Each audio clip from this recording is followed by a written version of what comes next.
Welcome back to the Parenting Pulse.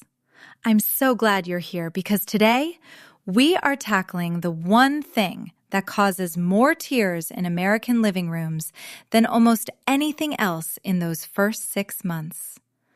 I'm talking about tummy time. Stop. Just stop what you're doing if you've been plunking your baby face down on a playmat and watching the clock like it's a prison sentence. You are likely witnessing what I call the tummy time torture, and it is breaking your heart while doing very little for your baby's development. Did you know that in countries like Norway or Japan, where infant developmental milestones are often met with less stress and higher precision, they don't just do tummy time, they facilitate it. They achieve a 95% success rate in early neck control without the screaming matches we see in places like Chicago or Los Angeles. Today, I'm going to reveal the Pelvic Anchor method, the exact science of why your baby is crying, and how one tiny adjustment to their hips will change everything instantly. Let's get real for a second. About 80% of parents I talk to in my clinic say they hate tummy time. They feel like failures because their baby starts wailing the second their chest hits the floor. Only about 15% of parents actually know that this resistance isn't about hating the position. It's about a physiological overload. In high-performance developmental centers in Europe, only 5% of parents report this kind of distress. The difference? They aren't building tolerance. They are providing positional orientation. Have you ever been in this situation? Imagine you're in your sunlit apartment in Brooklyn. You've got the cute Love Every mat out. You place your 3-month-old down, and within 30 seconds, their face turns bright red. They start swimming their arms wildly, and the screaming begins.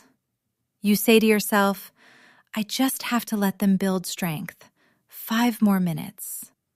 The result?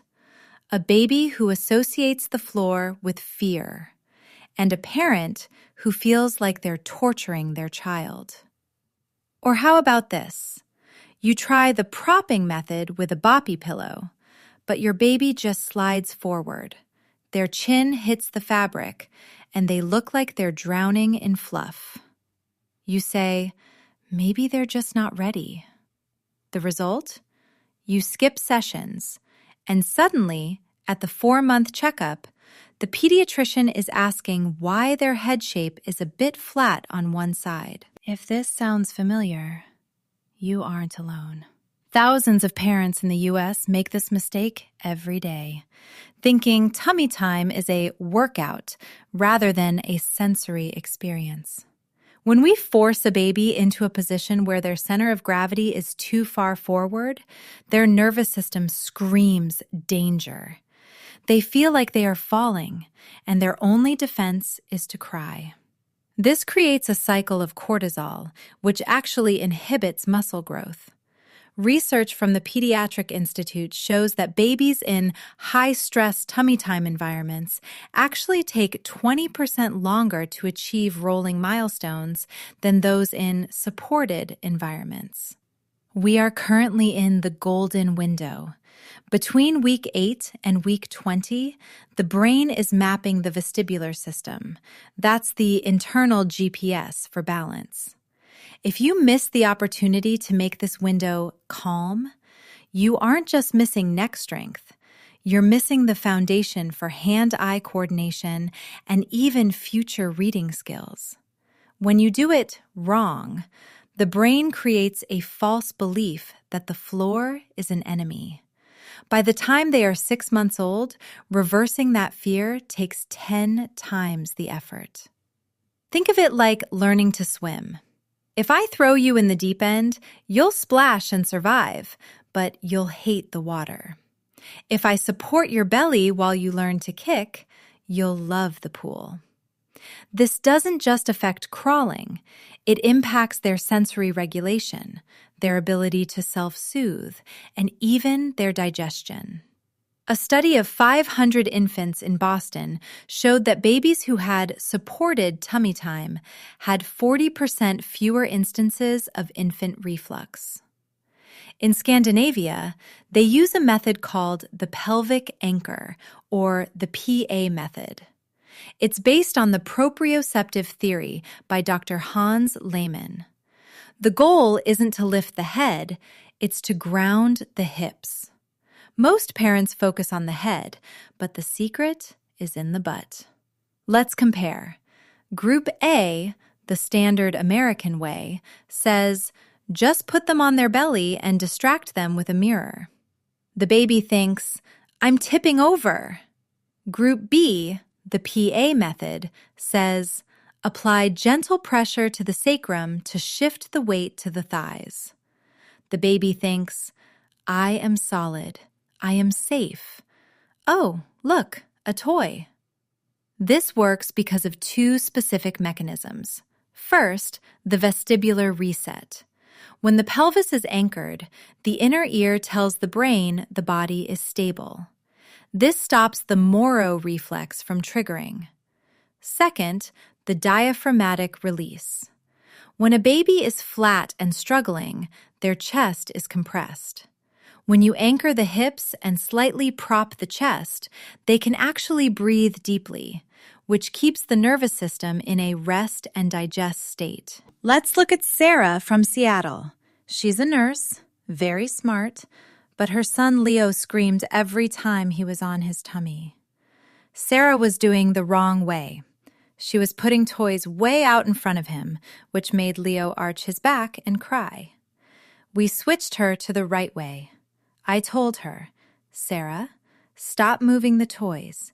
Instead, put your hand on his bottom and tuck his elbows under his shoulders.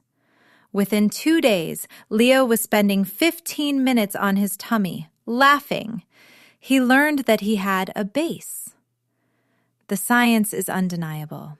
A 2022 study from the University of Michigan followed 300 infants. Group A did traditional tummy time. Group B did anchored tummy time. After 4 weeks, Group B showed a 72% increase in head lift duration. More importantly, Group B had 60% lower cortisol levels in their saliva.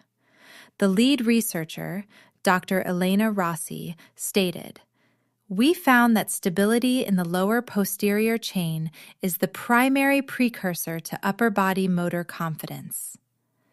In her book, The First Move, Dr. Rossi says, "A baby who does not feel the ground beneath their hips will never feel the sky above their head." That is powerful stuff, and it's why the American Academy of Pediatrics updated their guidelines in 2023 to emphasize positional support over duration. Now, let's get into the how-to. You need a firm surface, not a bed. A floor mat is best, and a small rolled-up hand towel. Your mindset needs to shift. Old belief, tummy time is a chore. New belief, tummy time is a conversation. You need to commit to just 5 minutes 4 times a day. Week 1, the observation phase. Week 2, the pelvic anchor. Week 3, the elbow tuck. Week 4, the sensory reach. Let's integrate this into your day. Remember, 90% of parents are doing this the hard way, and their babies are suffering for it. But you? You have the Scandinavian Secret. You have the pelvic anchor. Start today. The very next time you put your baby down, don't walk away. Put your hand on their lower back, feel their nervous system settle, and watch them discover their own strength. In just 7 days, you'll see a different baby. In a month, you'll see a crawler in the making. If this helped you, please share this with one mom friend who is struggling. We don't have to let our babies cry to help them grow. I'll see you in the next episode, where we talk about the secret to the perfect dream feed. Happy tummy time!